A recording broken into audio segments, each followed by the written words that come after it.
Peranan akuntansi di dalam suatu perusahaan adalah sangat penting. Dari setiap perusahaan pasti akan memerlukan seorang tenaga akuntansi. Berapa besar dari staf, berapa besar banyak dari karyawan yang memegang accounting, tergantung dari besar kecilnya usaha yang akan dijalankan. Perusahaan pasti akan memerlukan accounting. Begitu pula di perusahaan perhotelan juga memerlukan accounting. Nah, pembahasan kita kali ini masih dalam akuntansi perhotelan, di mana pembahasan kita di akuntansi perhotelan adalah mengenai purchasing kembali. Supaya apa? Supaya kita semakin memahami apa sih tugas dari seorang purchasing, dan biasanya purchasing juga dibantu oleh seorang buyer. Nah, untuk itu mari kita bahas tentunya di sini saja.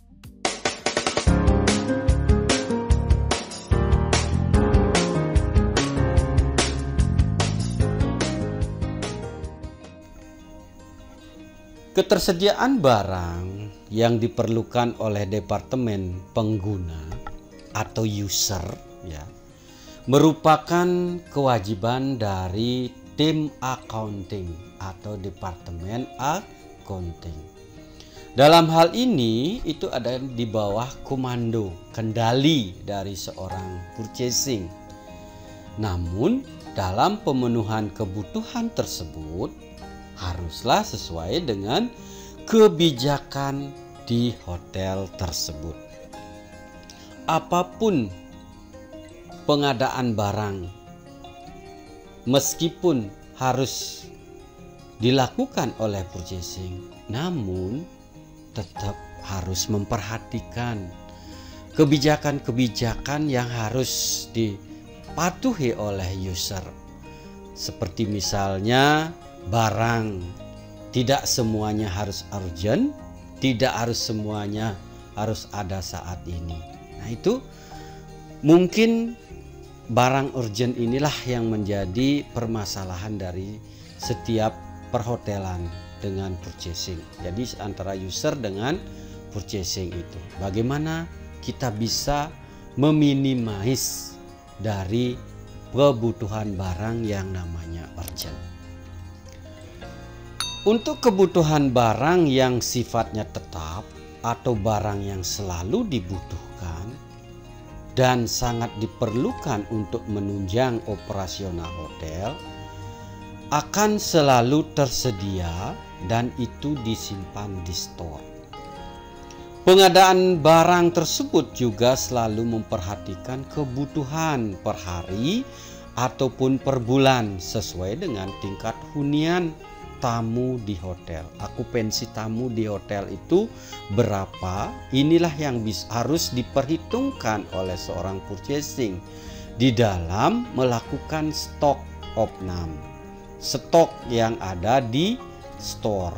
Jadi barang-barang yang sifatnya yang secara kontinu itu diperlukan dalam menunjang operasional suatu perusahaan atau suatu hotel, itu semua harus diperhitungkan kebutuhannya setiap bulan.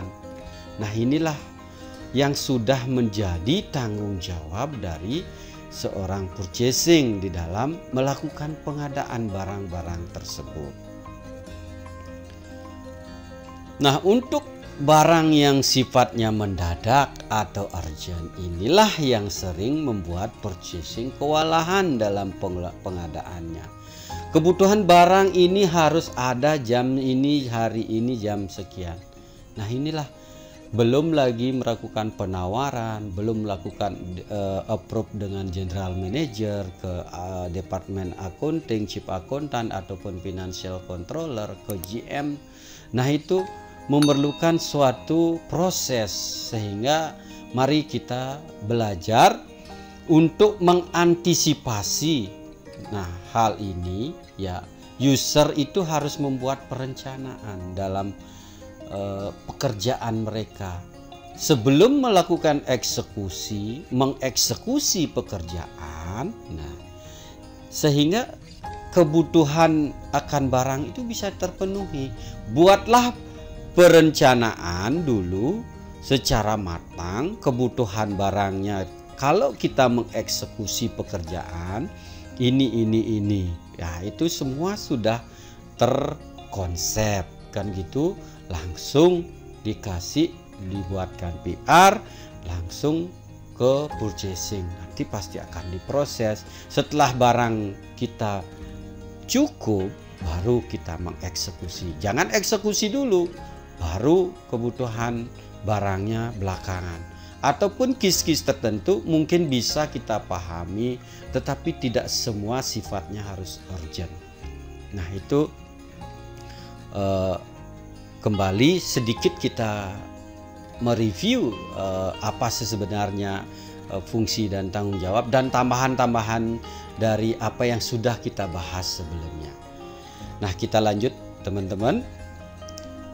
Proses pengadaan barang dari purchase request atau PR sampai dengan terbitnya purchase order atau PO itu memang merupakan tanggung jawab dari purchasing dan udah kita pahami. Akan tetapi ada barang yang harus dibeli dengan cash, seperti misalnya belanja di supermarket. Nah itu kan harus cash. Belanja di pasar tradisional juga harus cash, juga ke toko-toko. Ada saatnya purchasing itu akan memenuhi kebutuhan dari user akan barang itu melalui belanja dari toko ke toko untuk mencari perbandingan harga atau mencari barang yang memang yang diperlukan, serinya apa, mereknya apa, bagaimana kondisinya, perbandingannya dengan toko ini. Itu membutuhkan waktu. Nah, kondisi inilah yang harus kita pahami, sehingga di purchasing itu biasanya diperlukan seorang buyer untuk melakukan pembelian cash ini. Apa sih sebenarnya buyer itu? Buyer adalah orang yang bertanggung jawab atau staf di accounting department yang bertanggung jawab, yang mempunyai tugas itu melakukan pembelian segala kebutuhan hotel yang tidak bisa kita dapatkan dari supplier ataupun pihak ketiga yang harus dibeli dengan cash. Ataupun saya tambahkan dapat kredit tetapi supplier atau vendor tidak bisa mengirimkan, toko yang kita ajak kerjasama kontrak untuk kredit itu tidak bisa mengirimkan. Inilah tugas dari buyer. Begitu pula ada barang yang harus dilakukan perbaikan, kita bawa ke vendor untuk melakukan perbaikan. Nah itu makanya perlu seorang buyer di dalam melakukan tugas-tugas keluar itu. Menjadi kebijakan dari hotel untuk membuatkan peti cash atau kas kecil untuk purchasing dalam pemberian barang. Peti cash ini bisa dikelola oleh purchasing ataupun bisa dikelola oleh langsung general kasir. Dengan adanya pembelian cash, kalau ini volumenya tinggi, kalau volumenya besar, itu sesuai dengan kebijakan, kembali kepada kebijakan dari manajemen, dari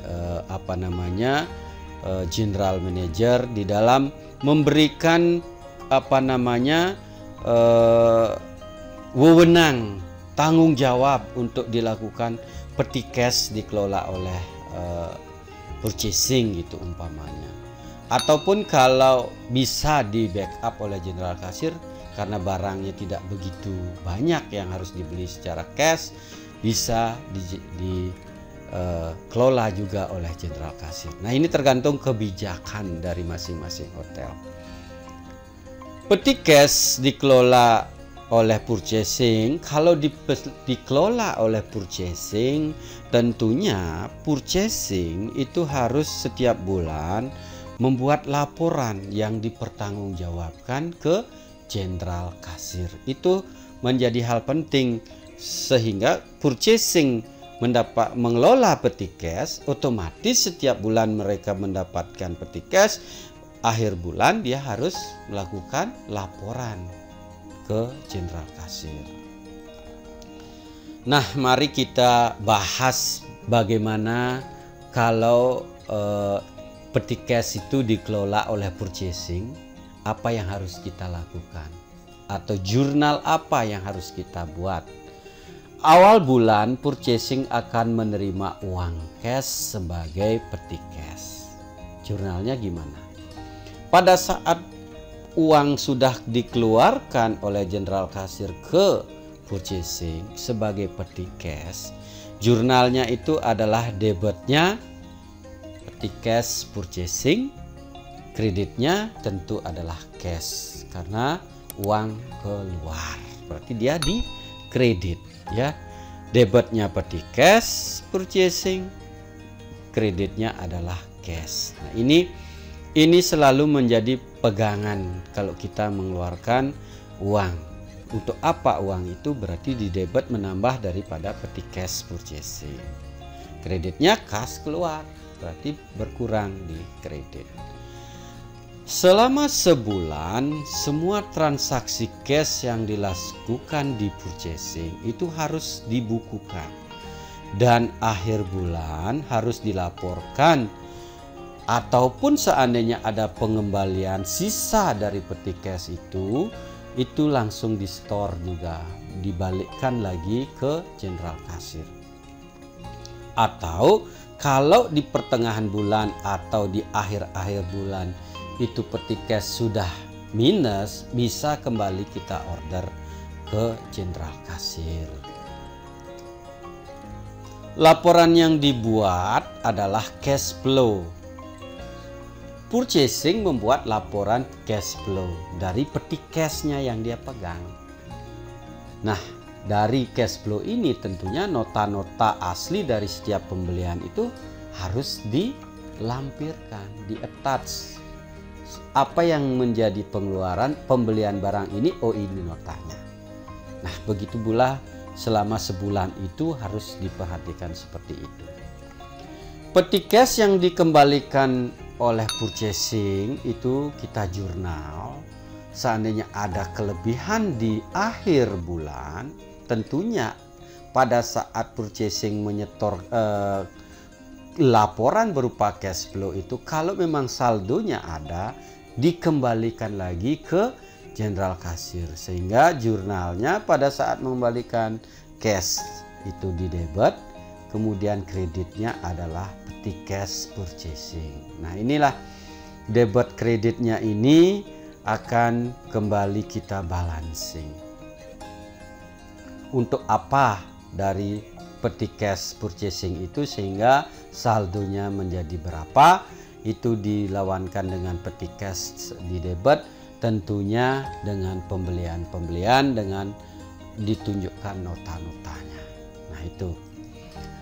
Kita lanjut teman-teman. Dari laporan cash flow purchasing tersebut kita juga harus bukukan dengan jurnal. Nah, setelah menerima uang saldo ini tentunya juga harus dibuatkan jurnal.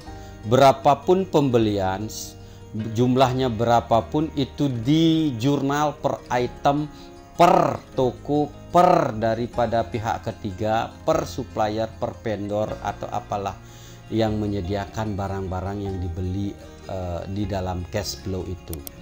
Jadi jurnalnya itu adalah pembelian barang A di debit, kemudian kreditnya adalah peti cash dari apa yang sudah dikeluarkan, yang dipegang oleh purchasing tadinya. Nah, itu untuk kembali membalancing dari saldo yang disetorkan oleh purchasing tersebut. Nah, beginilah jurnalnya secara umum. Pembelian barang A, atau kalau membeli mesin ya aset, kan gitu. Aset di debit. Nah, itu antara cost dan expensesnya akan kelihatan di situ. Disitulah kita bisa membedakan apa yang termasuk cost, apa yang termasuk expenses. Nah, kembali saya sedikit memberikan gambaran. Begitulah terjadinya kalau kita menjurnal secara detailnya. Cash flow yang dibuat oleh purchasing itu bisa kita buat seperti ini. Jadi saya sedikit memberikan bisa dibahas teman-teman, bisa kita diskusikan. Kalau menurut saya cash flow-nya cukup seperti ini. Umpamanya date itu adalah mengenai tanggal transaksi, description itu adalah keterangannya, debit kalau menerima uang dari general kasir, kreditnya adalah pengeluarannya. Nah, itu sedikit saya berikan gambaran bagaimana kita membuat cash flow di purchasing itu. Nah, sekarang kita umpamakan 1 Januari diterima dari general kasir itu uang sejumlah berapa dimasukkan ke debit.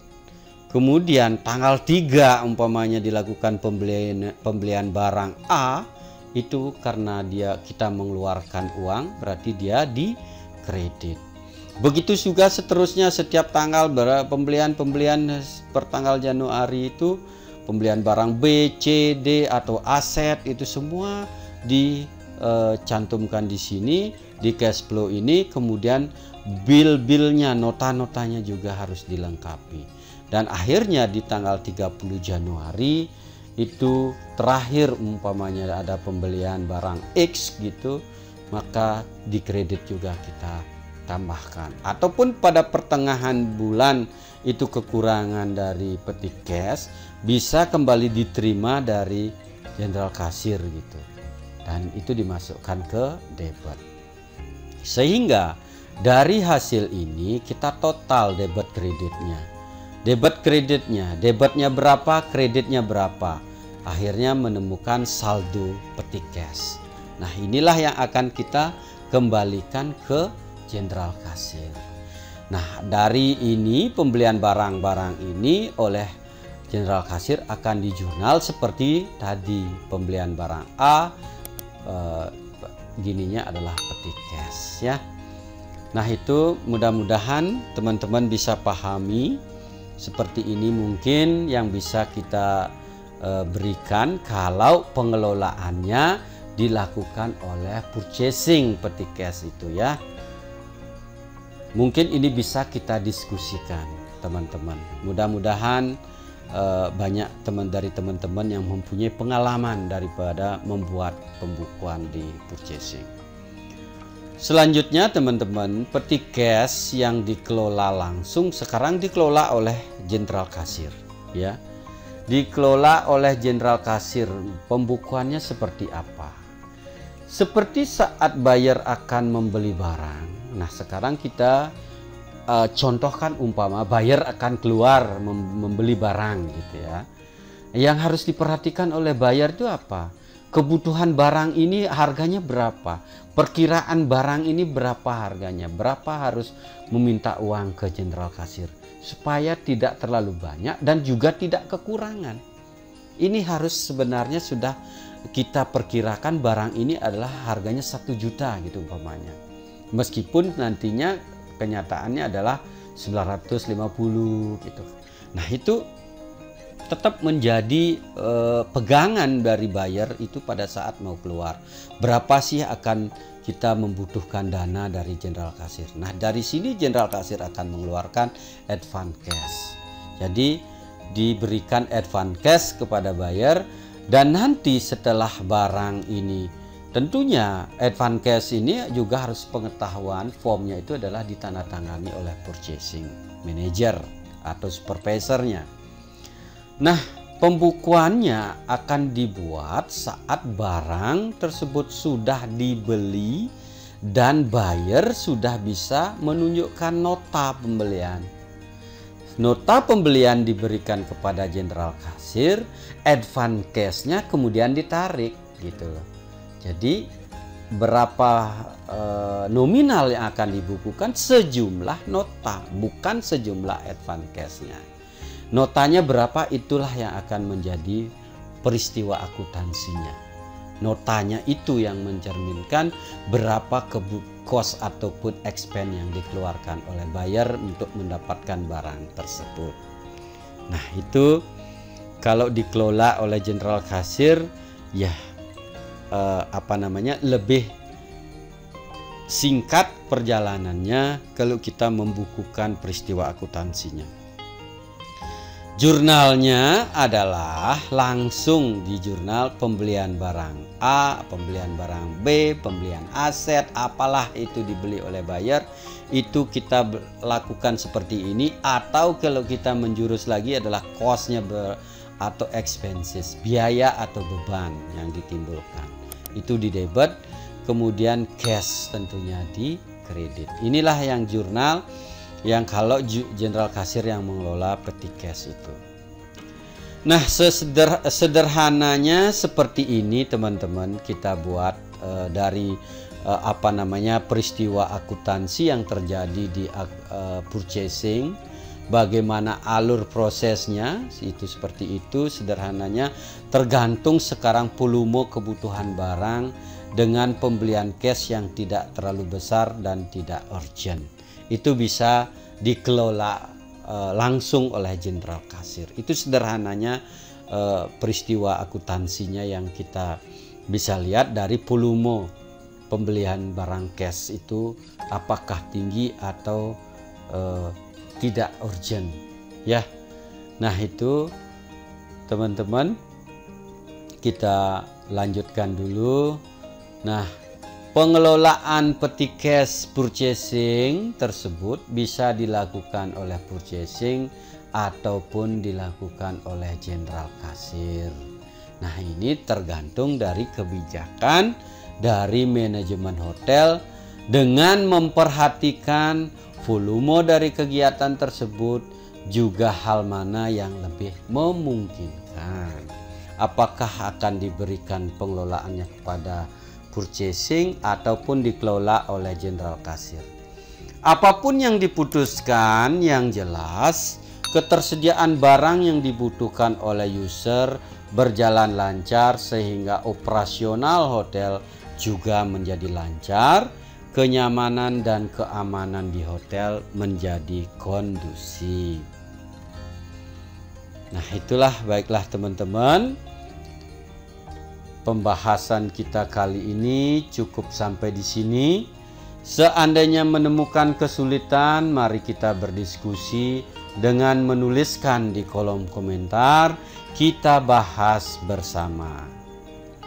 Mudah-mudahan bermanfaat, mohon di like, subscribe dan di share ke semua saudara dan teman-teman yang lain. Kita bertemu pada pembahasan berikutnya.